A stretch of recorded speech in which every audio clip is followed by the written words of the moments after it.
The Holy Gospel according to John, the 10th chapter.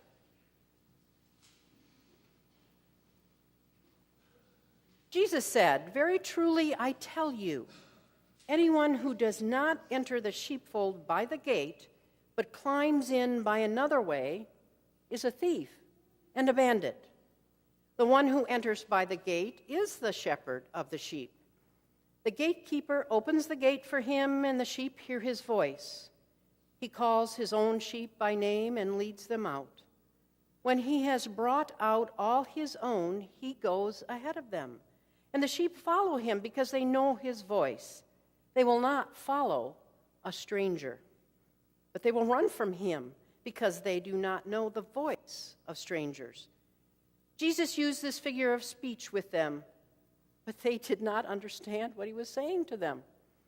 So again, Jesus said to them, "Very truly I tell you, I am the gate for the sheep. All who came before me are thieves and bandits, but the sheep did not listen to them. I am the gate. Whoever enters by me will be saved, and will come in and go out and find pasture. The thief comes only to steal and kill and destroy. I came that they may have life and have it abundantly." The gospel of the Lord.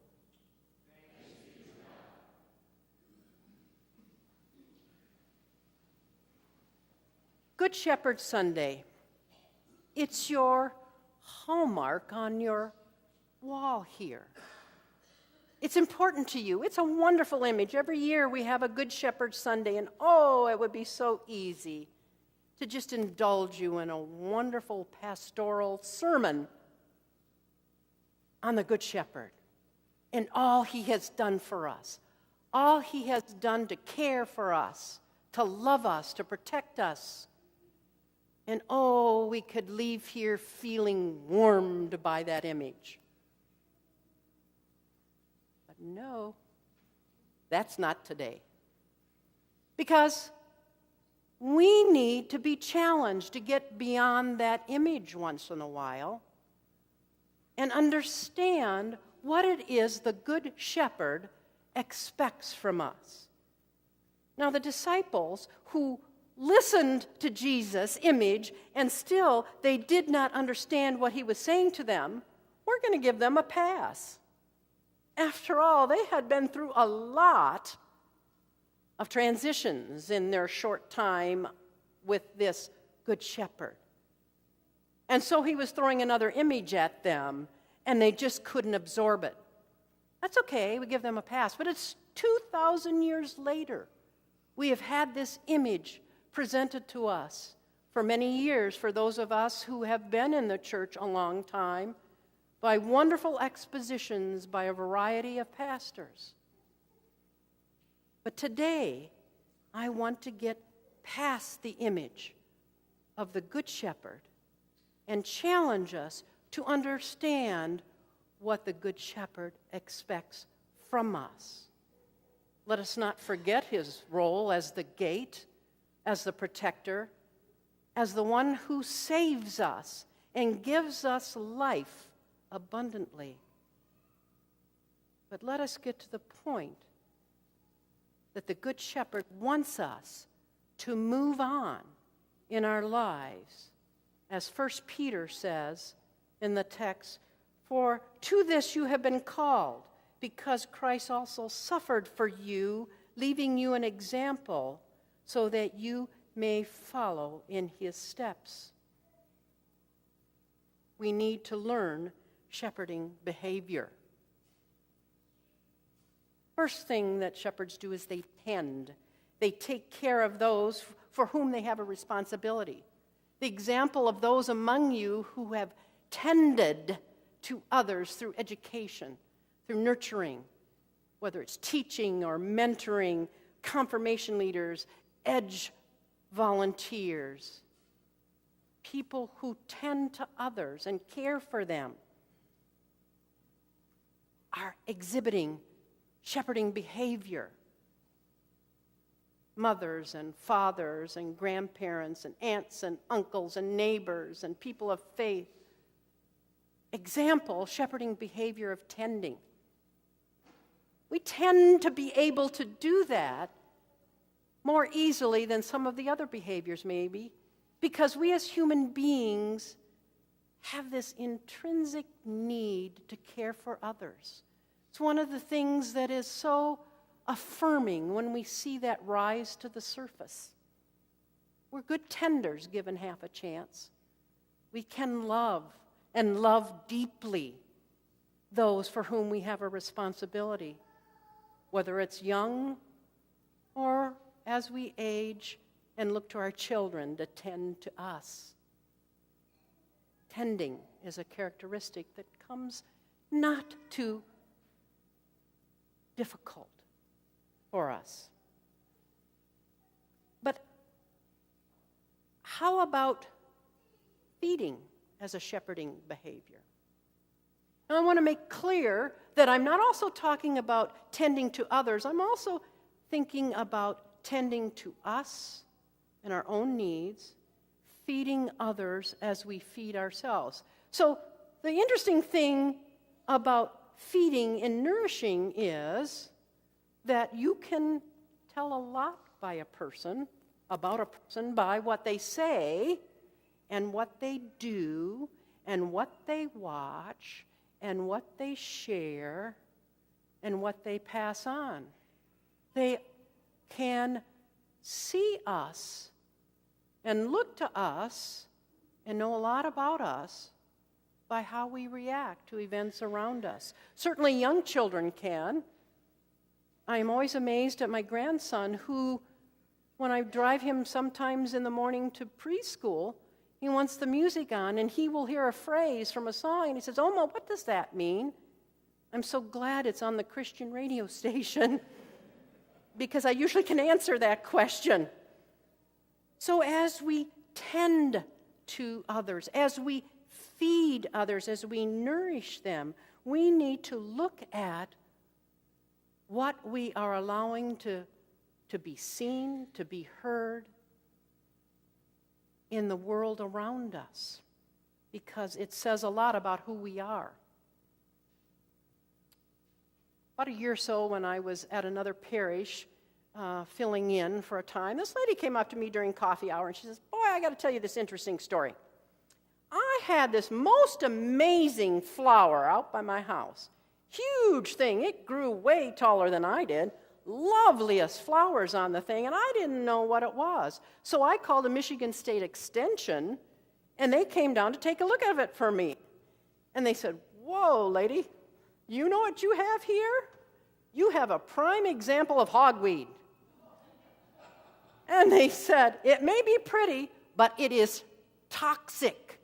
It is an invasive species that has come up from the south, and it grows. It looks great, but if you get that sap on your hands or body, it will burn.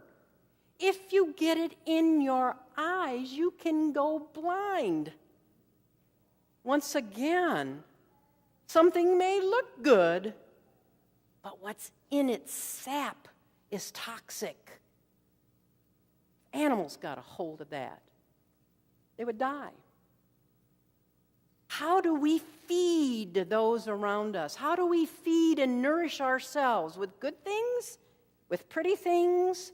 Or with things that bring substance? Let me suggest kale or spinach as alternates. They may not look the prettiest, but there's a lot in those dark green vegetables. How about our herding behavior? You know, herding is gathering and leading and moving groups of people. What groups do we belong to? What groups do we allow our children to belong to on social networks and socially? Are they groups that endorse bullying? That endorse gossiping? That endorse malicious behavior? Are they groups that affirm, that raise up people who are differently abled, that reach out in kindness to do things for others. Who do we hang around with? And how does that example good herding, shepherding behavior? You know, we're pretty resilient like sheep are. They can graze in pastures that aren't necessarily optimum, but they need to be moved there. So it doesn't mean that we have to prevent ourselves from having any contact with the world around us.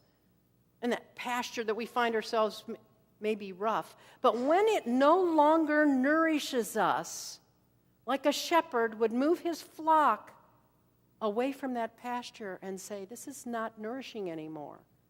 Can we do that? Another behavior is guarding against predators, whatever shape or size they come from, large parrots that have gone astray, whatever it is that is a threat to us. You see, in the gospel text, the image that Jesus refers to as those other people who came before him, they were thieves and bandits. Their purpose was not to nourish the sheep and care for them. Their purpose was to steal them and turn them into a commodity that they could use for their own well-being. How does one guard against that in our society for people and for ourselves, for whom we have a responsibility? Did you know that over 12,000 people, adults and children, died from gun violence in 2013 in the U.S.? Did you know in the same year over 10,000 deaths resulted from drunk drivers? Did you know that 3,331 people in that year were killed because of distracted drivers? And 387,000 accidents occurred because of distracted drivers, where people were injured in those accidents. How do we guard those whom we love from this world around us? Do we become cynics and negative and complain and say, oh, it's not like it used to be when I was growing up? I find we tend to do that a little bit more. Our parents did it too. We said it never happened to us, but it is. What do we do to guard against that? I suppose we could just stay in our house and not go anywhere, but God wants us to exhibit shepherding behavior to those people around us. And so I thought and said, what do we have power over? We certainly don't have power over preventing incidents that are going to happen sometime, somewhere, to somebody. We do have power over where our strength lies. And that's what this image of the Good Shepherd is. The Good Shepherd is with us. The Good Shepherd is a caregiver for us that holds strong against whatever the world would deal out. The Good Shepherd said, I am with you always. I am the gate. You will have life, and you will have it absolutely, indefinitely, forever. Take that power and share that with the people for whom you have a responsibility for shepherding.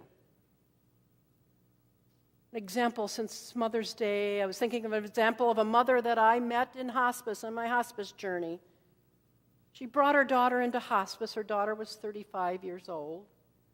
10 years earlier, her daughter was the victim of a stray bullet in Southfield, which turned her into a vegetative state. This daughter, at age 25, was 1 month away from getting her MBA. And when I heard this daughter was coming, very complicated case, because she had a lot of care responsibilities, I thought, as the seasoned social worker, I had to meet her. And I thought, what am I going to find here? An angry mother? No, I found a mother who was a good shepherd. She tended to that daughter. She made certain, in the last 10 years, I found out that every day after her job as a teacher, she would go to that nursing home where she was and check in on the staff and make sure they were tending to her daughter. They were making sure they took the time to feed her because it took an hour to feed her. They were making sure she was kept clean. They were making sure that she had culture around her. And then after a few hours each night, she would go home and start her day again the next day. And so I asked her, I inquired about why you moved her from, in this case, West Bloomfield down to Ann Arbor, and you live out that way, and you're going to have almost an hour drive every day, because she was coming every day. She said, it was time, because I want now the absolute best care I can get for my daughter in these her last weeks. And as I got to know her during those weeks, I asked her, what sustained her during those 10 years? And she said, my faith. Certainly I was angry at God. Why did this happen to my daughter? Why did this happen to a woman who had everything before her, a beautiful, young, almost professional entering a world? And she said, I got past the anger because I believe God is a merciful God. And I believe God has given me the strength to survive this. In the last 10 years, she had retired from teaching, and her husband was early onset of Alzheimer's. And she would drive him every day down and take care of him, make sure he got fed. And I saw that as an example of, yes, we can be good shepherds. We can exhibit shepherding behavior. We can be the name that doesn't make the paper for outstanding deeds. We can be good shepherds in Farmington Hills and South Lyon, in Farmington, in Bloomfield, and Royal Oak, and Dexter, wherever we live. God expects us to be good shepherds. Is it easy? No. It's easy to sit back and enjoy the image of the good shepherd and say, God's taking care of it for us. We don't have to do much. But God says, move beyond the image of yourself as the sheep. Move closer to me for the example that I've set you of how to be a good shepherd and exhibit good shepherding behavior. May God grant you the strength, the wisdom, the patience, and the perseverance to do so in your weekly walk with Him.